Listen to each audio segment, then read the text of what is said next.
From the haunted backroads of America, this is your Shadow Nation.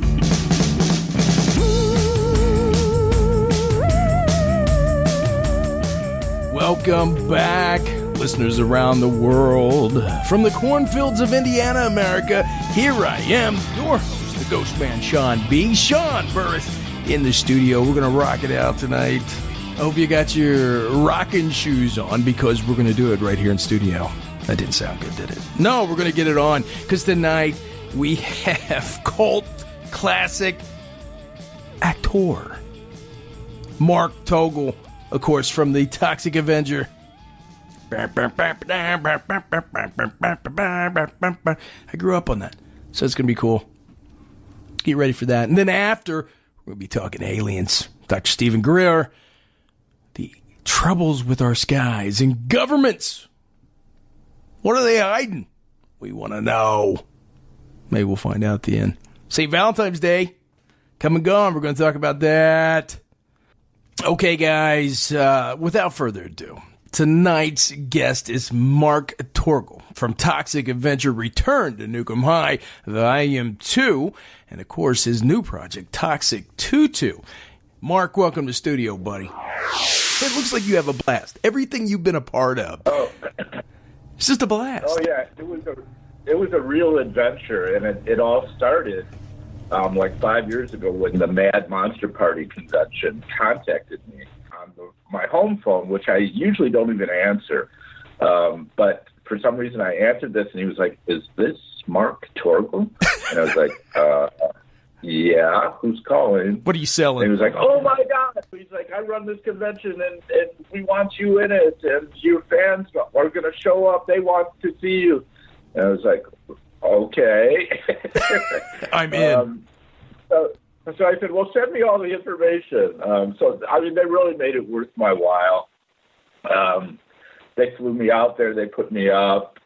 They gave me a great table right at the front of the convention. And it was a whole new world for me. I had never expected anything like what happened. And my friend Joe Nardelli, who I went to film school with, I told him about it. And he was like, "Well, let's film it." Right. And I was like, "Great idea.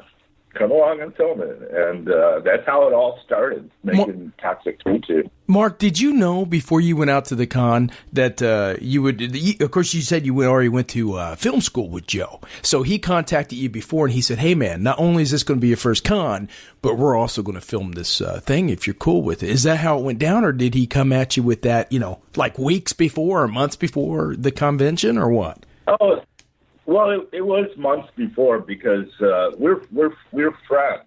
We've been friends, for 30 years. And so I was just telling him about this, and when I was telling him about it, it was his idea to film it. So, so we came up with the concept, the almost true story of whatever became of the Toxic Avengers, Melvin the Mop Boy.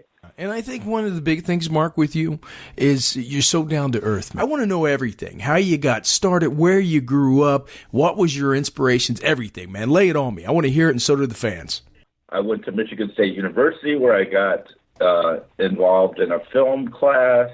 I made my first film there, and then I went to New York University film, right, grad film, and made a bunch of little films there. And it was just a passion of mine as long as I could remember. I was acting when I was in high school. I acted in all the plays. Right. So it just kind of, progressed through my life up until even now. So, yeah. When I was at NYU, Spike Lee and Ang Lee were my classmates. Oh, wow. I didn't know they went to NYU. I didn't know that. Yes. I worked in the equipment room with Spike, and it was pretty funny. When he first made She's Gotta Have It, yeah, it was about the same time that Toxic Avenger was released. Oh, and yeah. We used to, when we would see each other, we kind of went back and forth like, "You're the man. No, you're the man. No, you're the man." Right. Spike was really the man, but it's so funny because you're a Midwest boy too, like me. I mean, I'm broadcasting right now from Indianapolis. I mean, it's It's something special out here that captures these filmmakers and stuff, and then eventually everybody travels out west, right? Now it's going to Georgia. Yeah, I think it has something to do with the cold weather. It keeps you in and keeps you in the house and keeps you in your head. It stifles the creativity, let me tell you. When you got to shovel out the driveway, everybody. You had all these inspirations. Growing up, I had a late night horror host on Channel 4. Back in the day, the magical time, the late 70s or 70s, 80s, where we had 5 television shows. I know Detroit was about the same. And, Oh, yeah. What was some of your stuff that you used to watch growing up that made you think, hey, man, I want to be on the screen or I want to be on the set? What was it? Well, we had a movie host, a horror movie host, The Ghoul. Did you have him in Indiana? I don't know. He might have been just really local. Yeah. But he was just crazy. And he had this wild black hair and a black beard and just all sorts of antics he would, do all the time. It was like on one of the local TV stations. Yeah. And I was a big fan of that. I just got interested in off-the-wall bizarre stuff from a very early age. I remember when I discovered, changing the subject a little bit, in music, classic rock. I mean, big orchestrated rock was the big deal. And I discovered Iggy Pop. Oh. And I was like, oh, my God, this is brilliant. This is so great. And I played it to my friends, and they were like, what are you listening to? Why are you playing this for me? So I always was a fan of off-the-wall, kind of underground, innovative, down and dirty art. So, that really did sort of guide me through my life. Right. So you got out. I discovered the Ramones. It was all. So you were doing high school plays. You were doing all this stuff. You decided to go to school out in Michigan, and then you ended up going to NYU. So you got your degree. You got out of that. How did you hook up with Lloyd Kaufman, Michael Hertz, man? What was that your big breakout right there?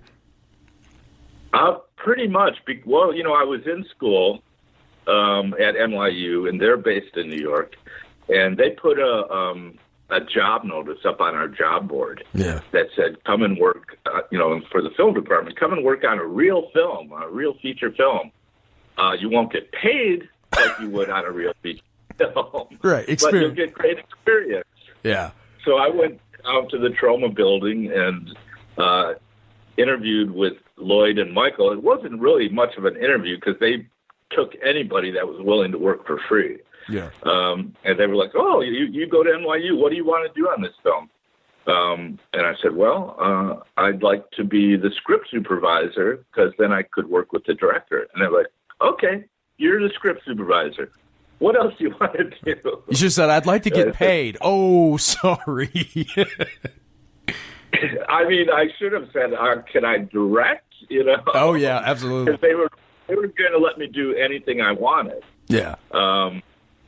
So this was not for the Toxic Avenger. This was for the year before. They made a film called The First Turn On. Okay. And during that filming, one of the major roles, the actor did not show up, which was the boyfriend of the camp counselor. And we were all sitting around waiting for him to show up, and he never did. And Lloyd said, Mark, you do it. Right. So I said, okay, I can act. And he said, just make it over the top and crazy and have fun with it. And I don't know if you've ever seen that movie, but there are some pretty crazy scenes in it from me. There's a dinner scene where I'm doing disgusting things with corn and mashed potatoes and meat. And so the next year, when they were making Toxic Avenger, they told me that they had interviewed hundreds of kids to play Melvin. And then they were talking, and they said, what we would really like is for what Mark did in The First Turn On. He was just so good in that. And they called me up and said, if I wanted to do, they told me about the movie, and they said, if you want to do this, we'd love to have you. We can't pay you. Right. But it goes on the resume, yeah. But I was still in school and just getting experience, and I said, okay, I'll do it. And then I said, oh, can I be the script supervisor as well, which I shouldn't have done. But yeah. They're like, oh, sure. Yeah, you can still be the script supervisor. But the good thing about that is I got to be there for the whole film, even the scenes that I was not in. Yeah, you get to work behind the scenes. Yeah, so I got to see the whole movie being made. And at the time, I knew it was either going to be the worst movie ever made or the biggest cult film ever made. Right. And I think it's kind of a combination of both of those. Well, I think that was just the right time. And, I think with Return to Nukem, Volume 2, a lot of people would say it's risque, in this time of instant gratification with the kids being different, the teenagers got to have it right now. Old cats like me and you, not old, but classic cats like me and you, we like a more, well-aged, that's what it is, like fine wine, but we like a little slower pace where we get a story and we get, the fun and I don't know, man, that was a big risk, but I think with Return. A lot of the kids got it. A lot of people got it. And that's what's kept Trauma going for so long and what's kept you an iconic legend because it's just, it falls through the ages. There's a huge following for this. What's it like when you go to these conferences now? You see these people that worship you. They're like, oh my God, it's Melvin the Mop Boy. It's got to feel good. It's interesting because, I'm one of those actors that doesn't really get recognized on the street because it's such an iconic fan base, it's very selective. Right. And but when I go to the cons, everybody knows me, and it's like, oh my God, it's like being a rock star. Oh yeah. And everybody's wants to get pictures and autographs and talk to me, and it's just it's really exciting. And then I go back, to my normal day life, and it's like, oh, what happened to all that? I know, right? That's what I was talking about with reality TV, man. It happened so fast, and they said, here, sign your life away, no residuals, no nothing. You're the host of this show. And, of course, it went one season, man. It got canceled. And all of a sudden, I'm there. I'm hosting my own thing. It's a dream come true. Then I'm right back to my 9 to 5. I want to talk about depression. They got to have a postpartum actor depression or something, You got to have it. Oh, definitely. And, now I kind of understand what rock stars go through. When they're performing, they get all that fan worship, and then it's over when they're not touring, And I think that's why there's so much depression in that world. But I'm pretty content. I'm an editor for my day job. I work for a company called Entertainment Studios, and we do TV shows. And, when I do that, I'm in a bay by myself most of the time. Right. It's just like such a different world. But I'm content with all of it. And if I get too bored, I'll seek out another con. I haven't done one in a while, but now that I've got a movie to promote, it would be a good time to get back into it. Yeah. Let's get back to Toxic 2 too. Because, man, I got to tell you, for the way, I don't know what the budget was on that. I don't know how it came around. But you guys, again, man, just like Toxic Avenger, you were the star, clearly. Yeah. I mean, you had a lot of people that were in there with you. But it was the fans and you and the passion. You can feel it in Toxic 2 too, man. You can feel it. Well, yeah, it's a fan-made film. Everybody that worked on it, behind and in front of the camera, were Toxic Avenger or Trauma fans, and the budget was nothing. Really, it was we had no budget. Right. Those are the best films. It's a passion, because everybody wanted to be a part of it. Everybody was passionate, to work on a trauma film or a Toxic Avenger type film. And even Lloyd, we asked him if he would do it, and he said, of course. it was really special to get him. Oh yeah, and it really brought the whole film together. We went to the Trauma building and even shot a bunch of stuff. So yeah, it was just everybody that was involved. They just wanted to be a part of it. How long did it take to film that? How long did it take to make that movie? Yeah, because it seemed like you guys were at the con with a lot of the people that were, attending.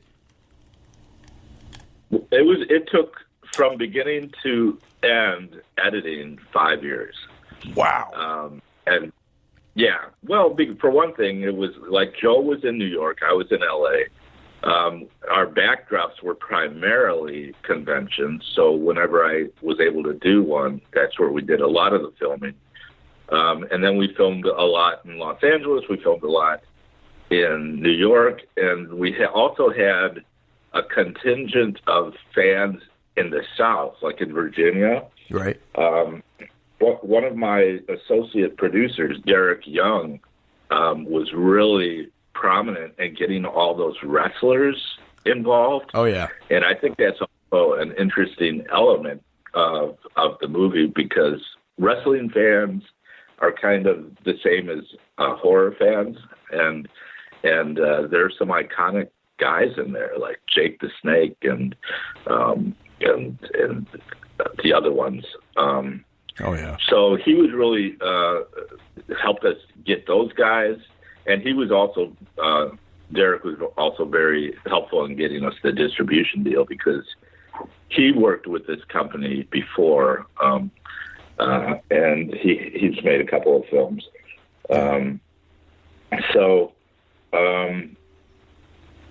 Yeah, I mean, it was just, it all came together. Sometimes it was enough to kill yourself over because it took so long to get it. And Joe was really the main focus of putting this thing together and sticking with it. Well, you guys, in my opinion, you guys knocked it out of the ballpark, man. And it felt old school. It felt like what you captured with the Toxic Avenger. I had to ask you something. The scene at the very beginning, or first 30 minutes of Toxic Avenger. Yeah. When you went into the canister, what was that sludge in there? Were you submerged in that head first? Yeah, I was. It was toxic waste. Yeah, that's right. That's right. It was movie promotion. Toxic Tutu. They just found it in some field out in the grasslands of New Jersey. They're like, hey, this looks good. Yeah. No, it was like some kind of gelatin combination. Yeah. Of course, the stunt guy jumped out of the window, right. And then they put me head first into it, and then I came out of it. But yeah, it was like Jello. Well, I remember I introduced my kids to Toxic Avenger. Oh, I did, man. They're gonna be so deranged. Oh my God, I hope so. Because this is a horror paranormal type family, and we're into all the weird and kooky stuff. But they are taught to respect Melvin the Mop Man around this house, sir. Okay, it's Martin Luther King, Abraham Lincoln, Jesus, and Marvin the Mop. Over the fireplace. No, they dug it. They really dig that, man. They seen it, and at first they're like, "Oh my God!" And then they seen you and the tutu, and they're like, "This has got it, man. This has got it." Because I'm trying to push them into that creative, film community, and that's where it's at. Those films, man. Some of the films anymore, they've lost that. What do you think's happening with the? I'm not saying all movies are terrible, but they've lost that feel that the 80s movies had. What do you think? Why? What do you think, Mark? Well, I think as movies became more commercialized and big budgeted features, and like with all of the comic book like recreations and stuff, it's all about the big buck. But I mean, you still can find independent films. You just have to seek them out. I belong to the independent Spirit film people, which do the Spirit Awards, and those are all like films you would never see in the theaters, really, or very few of them. Yeah. But I think, all these big budgeted movies, it's just all about money. Yeah. And instead of, telling a good story and trying to be creative. I mean, there are some, but I think it's sad that we are getting away from that sort of indie film. Troma has struggled through the years, but because they still have trouble getting their movies in the theaters. Yeah. And they kind of survived almost mostly from Toxic Avenger.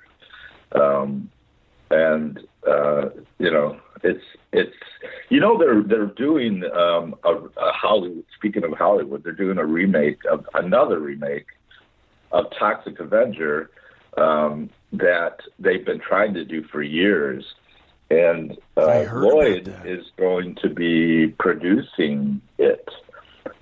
It's with Legendary Films. And it's been in the news. I'm not sure, how they're going to, if it's going to redo it or if it's going to be, a different version of Toxic Avenger. But I talked to Lloyd. I said, "Oh, do you have a role for me?" He was like, "He'll do his best to get me in there. Maybe I could be Melvin's dad." That's right. That's right. Yeah, I'd heard you said that in previous interviews too, and I think you have to. You have to give a nod to the originals. You have to, if not more, in these films, or you're going to lose something. But this is going to be a huge. Is it going to be a remake or a continuation? I think it's going to be sort of a remake. All right. But I know they're writing a new script. Okay. Because Lloyd was like, who should we get to write the script? And anyway, I'm not sure how they're going to handle it, but I think it's going to be kind of the same story. We'll see, though. Yeah. It's cool because Derek Mears came on the show. Of course, Derek did the Jason Voorhees in the new Friday 13th back in 2009. He's done a lot of television and since then, a lot of different movies. But he came on the show and he was talking about like Friday the 13th. Everybody thought that was a dead cell. And then all of a sudden, 2009, it blasts on the screen. Everybody's hissing and booing saying, "Hey, you can't replace the original." Now, all these years later, all these years later, people are going, "Wait a minute, this was good. We gave it a second chance." I'm talking about the diehard fans here, and I'm trying to relate that to how they may act with the remake of Toxic Avenger. They might, a lot of boos and hisses first because people hate to get away from that original. Oh, yeah. Yeah, I mean, I've talked to fans about it, and they all think it's a bad idea. They're like, why would they want to ruin the Toxic Avenger by making a Hollywood version of it? It's just perfect the way it is. All the grittiness and the dirt and, the low budget. But I'm curious to see what they can do with it, So, oh, yeah. You got I'm for it. I'm for the remake. He just got cast, by the way, Derek Mears, in the Swamp Thing. Apparently that's making a return, and I think this is a great time for the Toxic Avenger and old school monsters that are going to come back out. Because Swamp Thing, man, we haven't heard that since the 80s. Right. Hey, so it's good timing, for my new movie too, for Toxic Tutu. Oh, absolutely. And you guys hit it. You guys hit it at the right time because I think it's right around the corner. And with movies like that, Toxic Tutu coming back out, it's gonna come right in. They're gonna mesh together, and I think that's a great move for you. Yeah. And for Joe. And I think it's gonna be a good time. So I think 2020s will be the year. I'm calling it right now. The year would you call it a B film? Would you B horror? Oh, sure. Well, you never know. I want to step on eggshells, right? B, it's got a blockbuster, sir. No, but it is a class. I wanted to ask you, Mark, when you're going to the university and you see Lloyd's poster up and you're like, okay, all right, let's go check this out. All of a sudden, you're on the screen. You're part of something that, like you said this could have been a flop or it could be a cult following. Well, it definitely went to cult movie classic. What happens? What happens in the time after they say cut? You're behind the scenes. You're doing all this. You're mixing it up. And what happens? Is there a long period of back to work and what am I going to do next? Well, with Trauma, they always take quite a while to edit and put their films out. So it's almost enough time that you would forget what was going on and if it'll ever come out. Right. And then, I remember with Toxic Avenger, it was, the following summer, they finally had a premiere at some dungy theater in Times Square. Right. And it was just, it's a surreal thing to see yourself doing all that. And it took me a long time to appreciate my own work. Like, when I first saw it, I was like, oh, my God. The original shock, yeah. Yeah. Yeah. And, I've seen it so many times now that, it's like, oh, I did that pretty well. So times now that, it's like, oh, I did that pretty well. So it also helps when, the fans come up and just, say how much they loved, my role. Oh, God, that. yes. And how it changed their life even, like especially like kind of nerdy guys who will come up to me and say how much, it meant to them. Seeing my nerdy character turn into a superhero. You spoke about that a little bit. Let's cover it. I feel like you've done a lot with the bullying, anti-bullying communities. I want to know what you've done. How's it feel? What's some of the stories you've heard where the people approach you and say, dude, I was bullied? You're passionate about that. Yeah, well, that was, one of the points we were trying to make in the movie, in Toxic Tutu, because, Melvin was a very socially awkward character that got teased and picked on and ridiculed. And so that was an important point where we were trying to take on in this world of bullies, and we're trying to, and that was mostly also something Joe was really passionate about. He wanted to really start a social endeavor with that. So it's something that could still happen as the film gets released. We've got certain people that really want to put something together, an anti-bullying coalition of sorts. Yeah. And maybe that's, the next thing to come around. But, so you're out in California right now, yeah? Yes. Okay, and you're doing a lot of the edit, which is, for me, it's a dream come true. I would love to be doing that as a living man. At what point in your life did you hit it and go, okay, I can make a living now. I'm feeling kind of comfortable? Because I always ask the stars that come on, what was your worst shitty job? And what were you doing? A lot of people clean trailers and they did janitorial work at night and then they did theater and waited tables. What was your worst job? What was your lowest point when you're like, okay, dude, this isn't going to work for me. I got to go be a mechanic? Because we all went through it. I was, when I was in New York after film school, I was trying to get into the film business. I did a lot of production assistant jobs and, running around and getting people coffee and stuff. At some point, when I moved to Los Angeles and I was still trying to get into the film business, I was a telemarketer at one point, and that was probably the most, demeaning job I had, trying to convince people to buy extended warranties for General Motors cars, and it was all a big scam, basically. Oh, yeah. But then pretty quickly I got into a company called Kaleidoscope that did movie trailers, and that started everything, started me as an editor. And, I didn't start as an editor. I started as a production assistant, but worked my way up from that. And occasionally doing an acting role that, I never sought them out. whenever I did something, there was people seeking me out and wanted me to do something for them, usually little things. But it just kind of grew from that first job, and been very successful. So. Wow, that's amazing, man. What else do you have anything in the works coming up besides the Toxic Tutu, of course? Oh, that's a good question. The guy I was talking about in Virginia, Derek Young, he's writing a script that he wants me to be in, a horror film. I'm not even sure the plot of it. But I'm just kind of, like I said, I don't really seek that much out. People come to me. Right. Because you're busy. So I'm just going to wait and see, the next thing.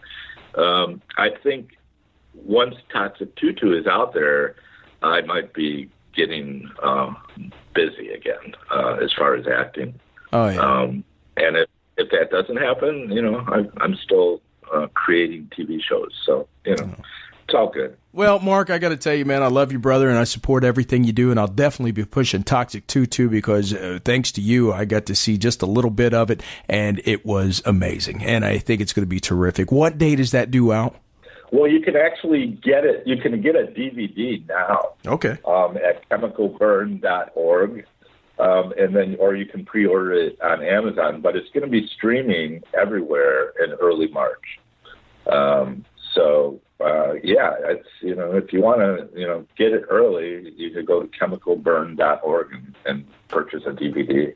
All right, brother. Hey, I got to tell you, Shadow Nation, what else do you want? Huh?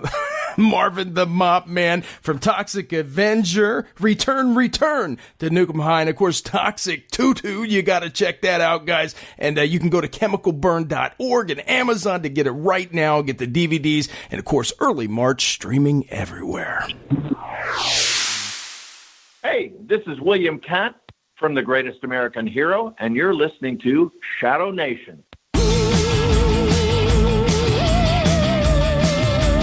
Okay, guys, welcome back to the Shadow Nation studios. I'm your host, Sean Burris, of course.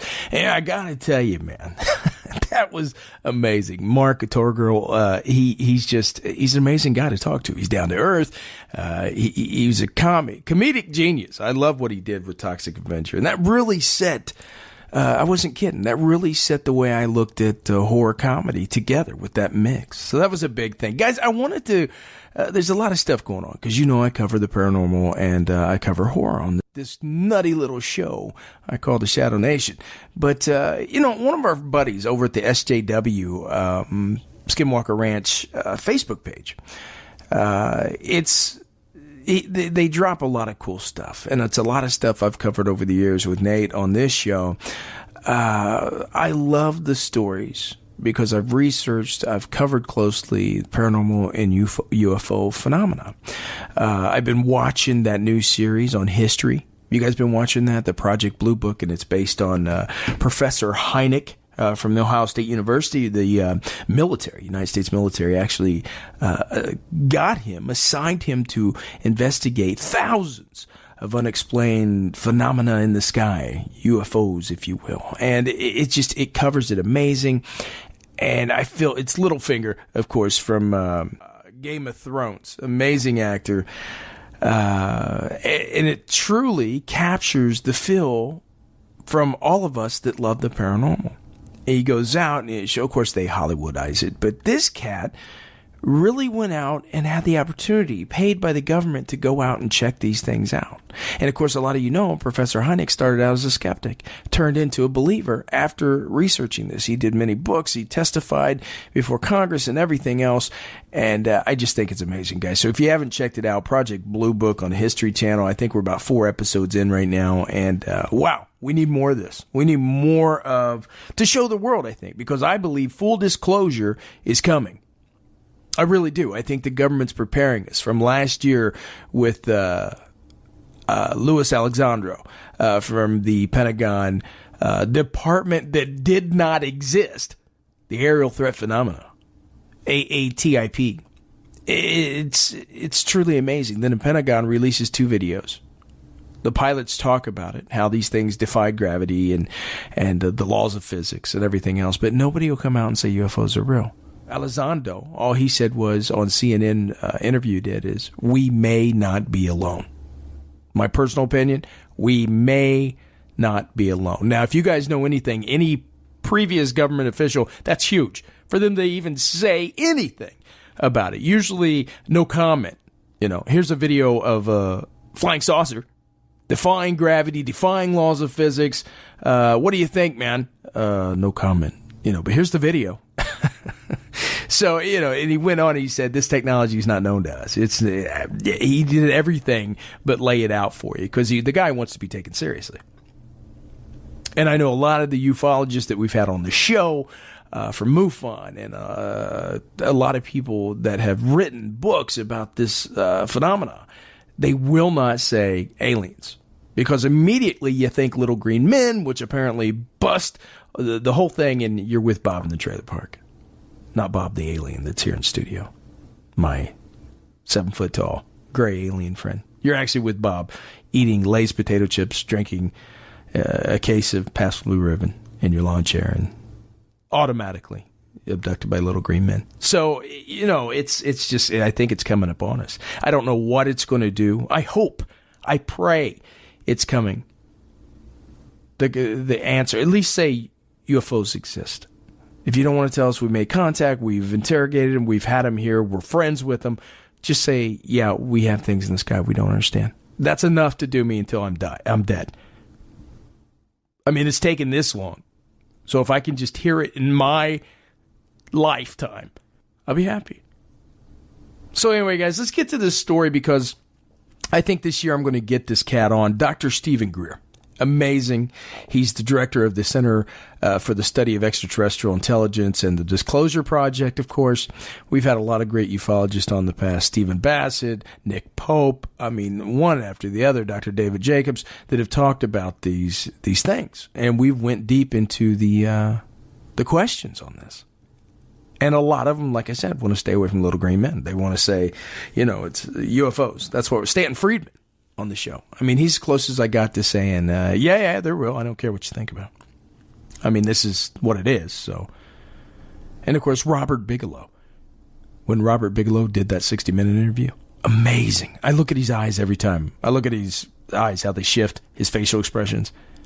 When he tells that weirdo chick, she's sitting there with the half-ass grin on her face, shit-eating grin, going, hey, you're crazy. But she won't come out and say you're crazy because the guy's a quadrillionaire.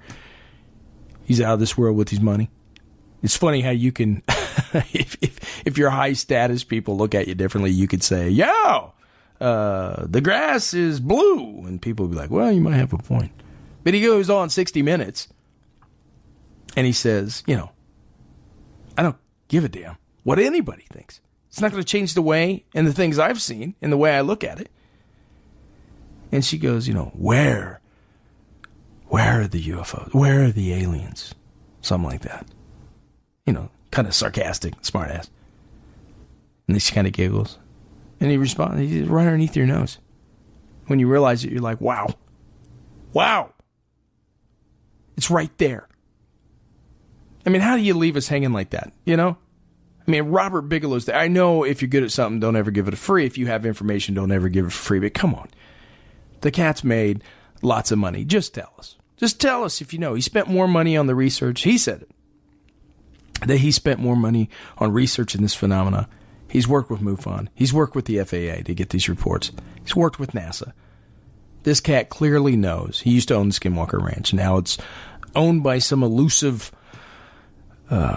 agency or production company or research team. Who knows? They're going to stay in the shadows, which helps no one. We need to know your name. We need to know what's going on. Clearly, you have the right to be there. That's your property.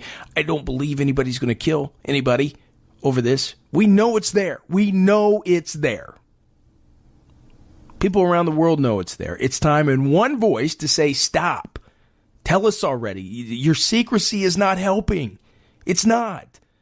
Being afraid of the government or whatever we're afraid of, aliens, we can confront this situation together. And I know there's these mysterious deaths and stuff, they've blown me away for years. And I mean, I know, out of respect to that, I know a lot of people want to stay quiet because that's spooky. Hell, I'd be spooked. I've talked about things on this show. We're not just got to worry about the government. I've worried about the paranormal because of the Dybbuk box, of course. Nathan got the shit beat out of him by an unseen force, had bruises, fist marks all over his back. My car explodes from a lightning strike. There's demons in the basement or something, and, fire in the house, gas leak. We're evacuated from our home. Everything that can happen did happen, except for, Linda Blair showing up and spinning her head around, spitting pea soup on me. My wife freaks out. You're not doing this ghost stuff no more. So this stuff's real. It happens. And I understand. I do. But, I mean, somebody has to come out and say, to hell with it. If you're going to shoot me, you're going to shoot me in open. I'm going to show the public you're going to do this. Anyway, let's get to the story, guys. I ramble. 3 people from my team. That's what Dr. Stephen Grill says. 3 people from my team, including ex-CIA director, were assassinated. Ex-CIA director assassinated. It's wild. Of course, he travels the world, talks of UFOs hovering in the skies, and it's been exciting research. He goes on all these talks. He's known for meditation. Maybe that's the answer. This psychic connection with these beings. Maybe that's something I'm missing. When I do ghost research and I do alien, when I've done the UFO thing, maybe it's something I'm missing. Maybe there is something to the hippie art of meditation and chilling and making some kind of mental connection with these things. And it seems that he does it. I mean, these groups of people get charged and they go out with him and they shine these lasers, lights, and these things, these craft or beings or whatever in the sky seem to signal back. So maybe there is something to it.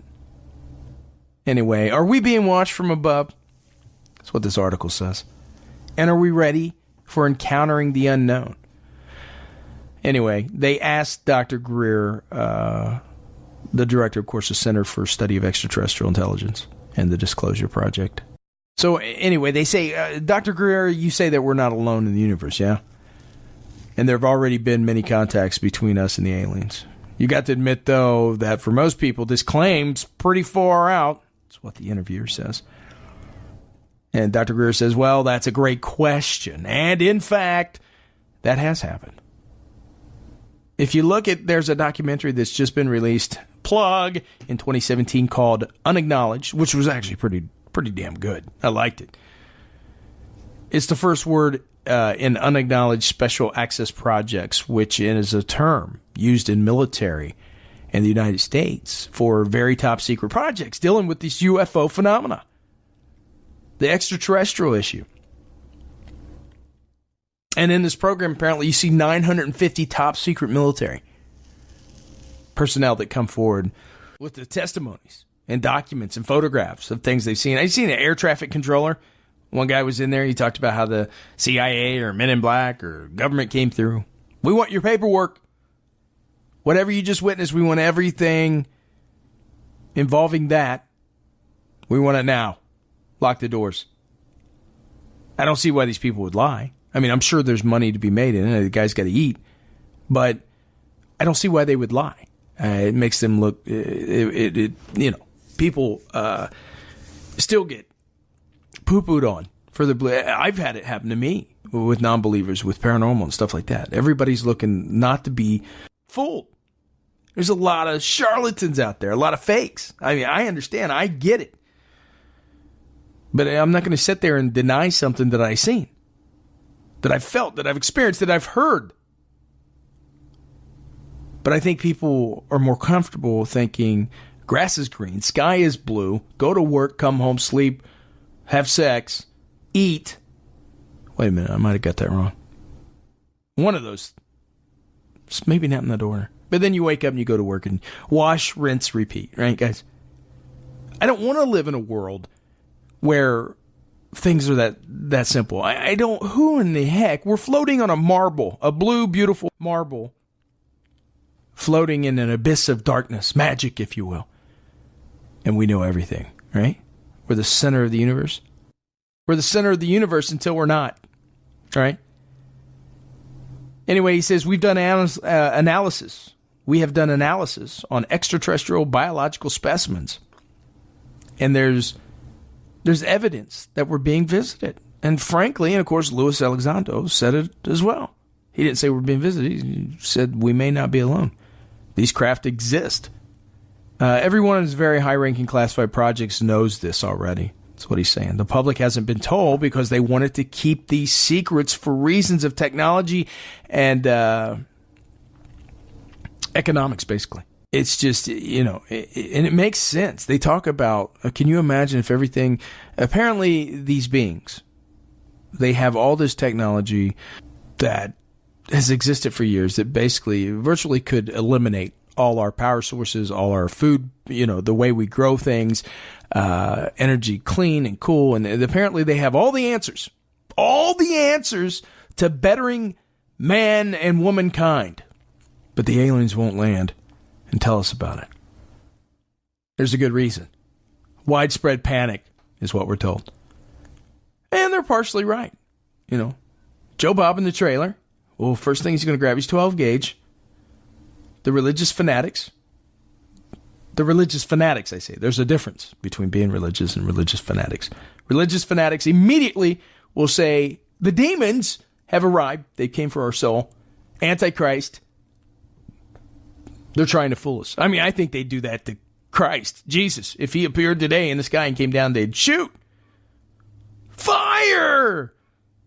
Finish him! Because people are scared of what they don't know. They believe in. They're so open-minded. But Joe Bob will blast holes in Jesus, basically. Can you imagine the little green man shaking hands? Welcome, Earthlings. Boom, boom, boom, boom, boom. Well, I got him. Right between them big black eyes. You guys know what happened. You know it. So I kind of get it. But there's nothing you can do. I mean, look at how much stuff our government pushes down our throat anyway.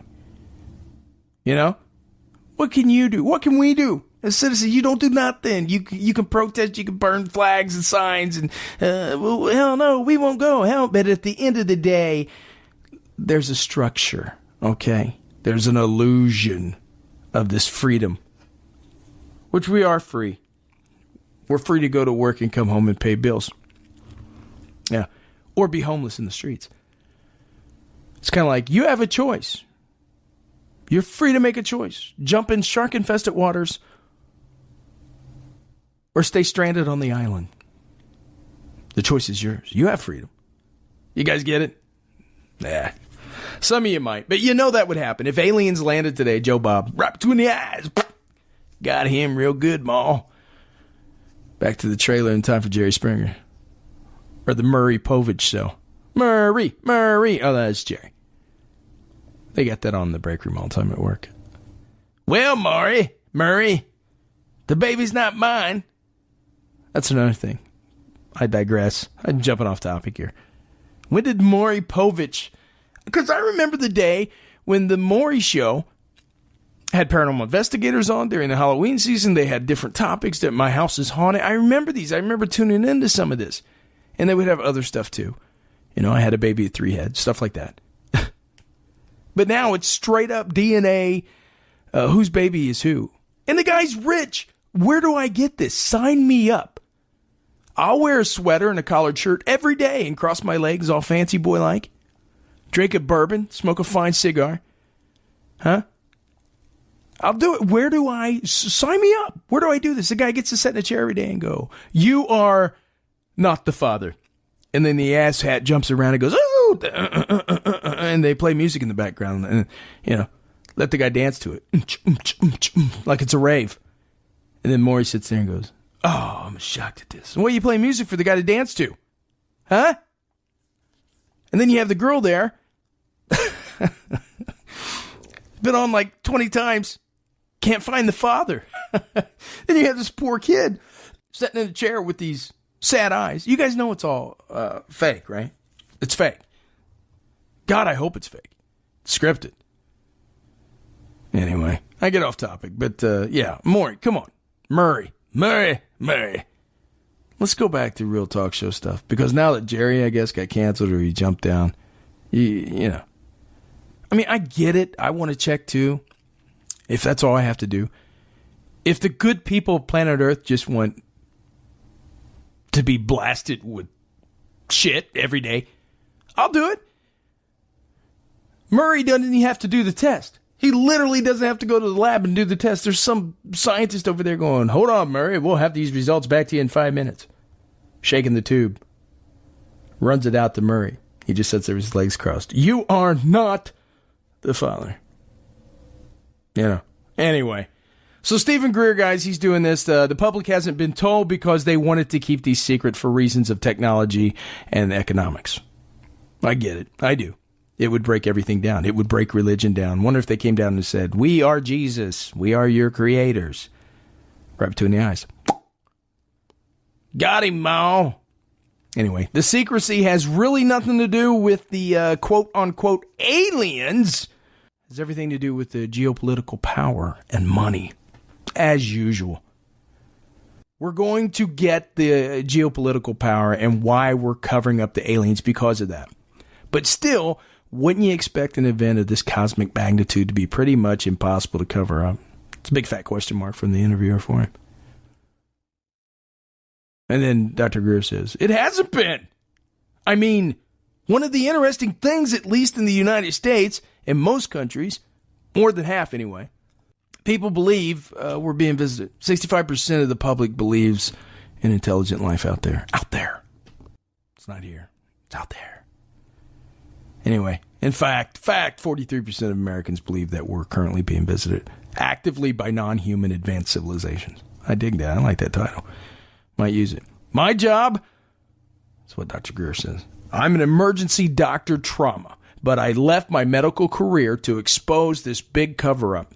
That's cool. I hope he's legit. I hope he wants to do that. I've followed Dr. Greer for a while. I like the guy. Feel kind of comfortable with what he's saying. Don't know. It's hard to trust people. It is. I understand. I've spoke about the paranormal and stuff. I see people's eyes. I know. Anyway, some years ago, we put together this positive proof and evidence. You can go to our website, SiriusDisclosure.com. SIRIUS disclosure.com. You'll see thousands of pages of government documents. Interesting read, guys. You need to check that out.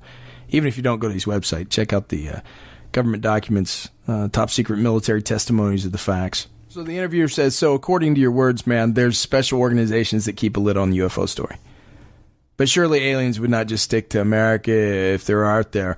Other major governments of the world should have been aware of the aliens too. Is there international secrecy? That's what the guy's saying.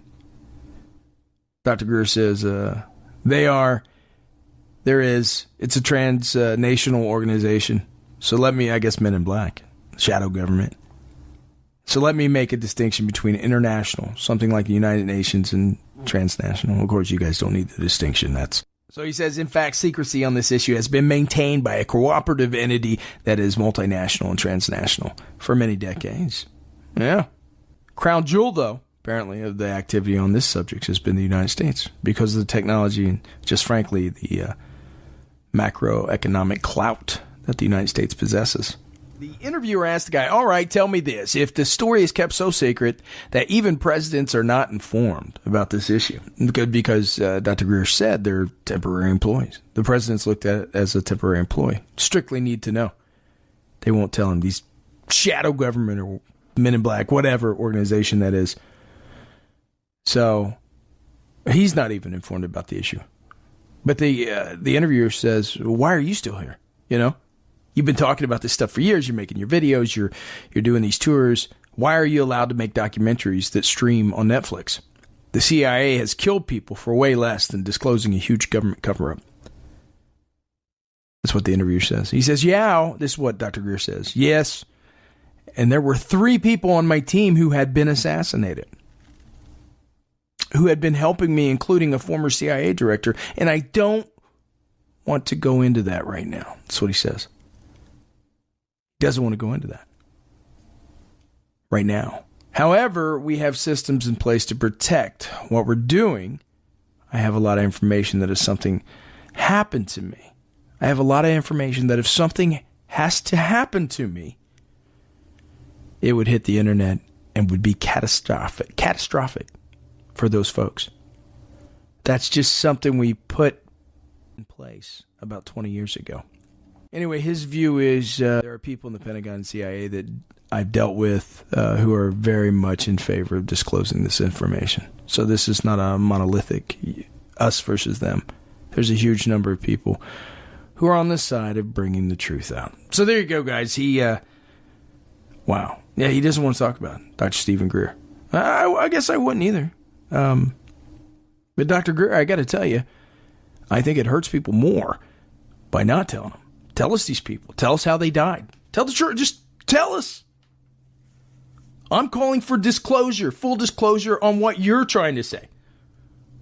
I'm going to testify before Congress because I think that needs to come out. What you just said, that statement, I need to know.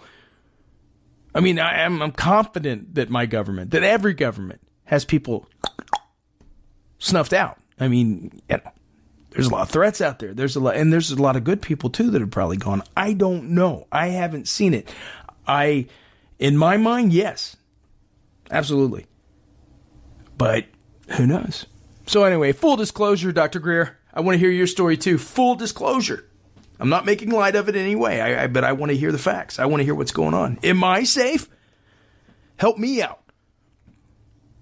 Anyway, guys, moving on, since we're staying on the alien topic, new NASA team will be devoted to finding alien life. This comes from New York Post. February 14th, they dropped this. Calling all aliens, NASA wants you, just like Uncle Sam. A new NASA research team will be devoted to finding life beyond Earth, launched this week in Silicon Valley. And will seek to find concrete answers on how life began on Earth and where it could exist elsewhere. The Center for Life Detection Science will be part of NASA's Ames Research Center in Mountain View, California. And it will bring together a new consortium of researchers from in and out of NASA with expertise in physical science, biology, astrophysics, and beyond. That's what the release said anyway. The search for life beyond Earth cannot be a one-size-fits-all approach. To give ourselves the best shot at success, we need to develop tools and strategies that are tailored to detecting life in the unique conditions of other worlds. I understand. That's good. Which are very different not only from Earth, but also from each other. That's what Tori Holler said, the principal investigator of CLDS and the researcher at Ames, AMES.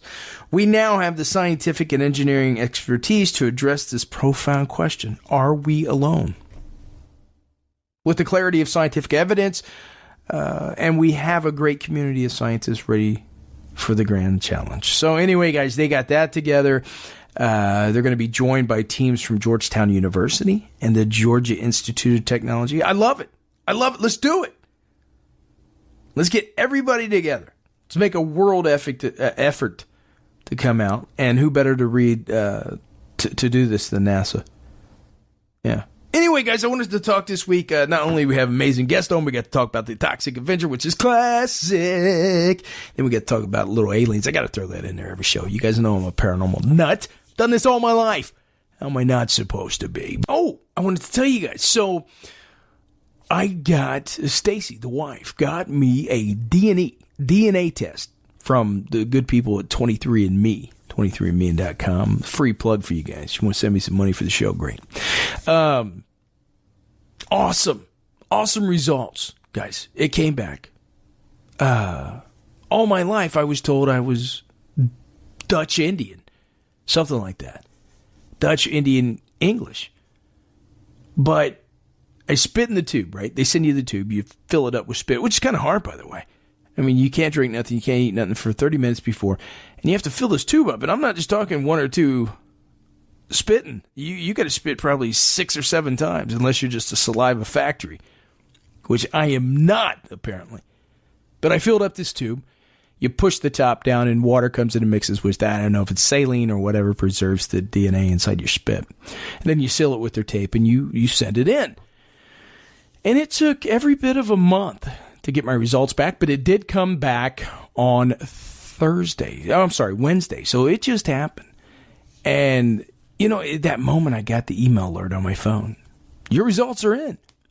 I got nervous because I never met my biological father.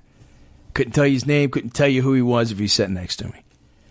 Oh, I could probably tell you his name, but anyway, my father's the guy who raised me, right? And that's the respect I have for that man. Great father. But, yeah, so I was interested. You know, who am I? I'm 43 years old. Who am I? I love ghosts and aliens. I've researched them. I love entertainment. I love to do the podcast. I believe I'm a good host. You guys should go to shadownation.com. Tell me. We love you, Ghost Man. Ghost Man Sean B. But, no, I'm kidding, guys. You don't have to do that. None of you ever go to the website anyway and leave us emails. I constantly ask you for questions for our guest. Would you guys try it? Just once. Or go to the Facebook page. You can check our Instagram out, guys. I changed it. ShadowNat. I was reading something online and said, don't put the underscores. It's bad for you. So I changed it to, I couldn't get Shadow Nation. So I changed it to ShadowNat. ShadowNat Podcast. N-A-T. Thought I was clever, right? So you put in Shadow Nation and apparently it pops right up. Without the goofy underscores. Free tips, guys, if you got podcasts out there. Don't use underscores on your media sites. Anyway, so I got kind of nervous because I got this alert on my phone. I received this alert on my phone. And I opened it up. And, of course, they make you ask like 14 questions. Answer 14 questions just to give me the results. I've already waited a month. Paid my $50. I open it up. First thing, Irish, over 60%. I was told there was very little Irish in my family. Now I know I'm more than half Irish. If that was Native American, I'd be getting tax breaks and I could get college for free, I think. Maybe I'd own a casino. I don't know. So I'm guessing I'm American first, but my ancestors, my blood, my DNA came from that region.